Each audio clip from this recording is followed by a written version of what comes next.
எப்படி பூமியில் முடிச்சீர்களா? நான் எப்படி பிறந்தவன் என் தாய் தந்தைகள் யாரு? அம்மா நீர்வளம் நிலவளம் படைவளம் பற்றாதீ மனிதோடி பயக்கூடிய என்னுடைய சாம்ராஜ்யம் சந்திரகாந்தாபுரி பட்டினம். அந்த சந்திரகாந்தாபுரி பட்டினத்தை தன்னுடைய குறையை தீர்ப்பதுதான் ஒரு மன்னனுடைய கடமை. குடிமக்களுடைய குறையை தீர்ப்பதுதான் ஒரு பக்தனுடைய கடமை. ஒரு 1000 கணக்கில் வச்சு அரச பரிபாலனம் செய்து வச்சு தந்தையோட சந்திரகாந்த மன்னன். சந்திரகாந்த மன்னன் அப்பா சந்திரகாந்த மன்னனாய் இருந்த போது 300 நாள் வந்து கோல் நடுங்க துணை நடுங்க தன் நிலையெல்லாம் நடுங்க 10 திங்கள் எட்டெடுத்து இந்த அவனில் என்னை வெட்டெடுத்து நன்னையா யாரு? அம்மா என் தாயுடைய பேரு சல்குணவதி.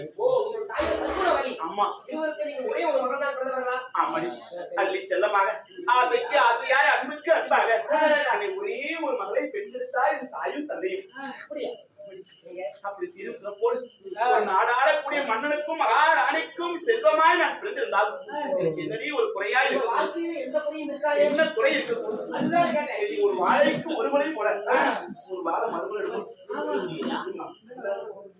ஒரு வாழைக்கு ஒரு முனை போல என்னை அள்ளி செல்லம்மா என் அப்பா அம்மா என்னை பெற்றெடுத்தாலும் எனக்கு சொத்து குறைவா சுகத்தில் குறைவா ஆஸ்தி அந்தஸ்தில் தான் குறைவா இல்லை நாடாளும் மன்னனுக்கு நாட்டில் தான் குறைவா எனக்கு எந்த ஒரு குறையுமே இல்லடி.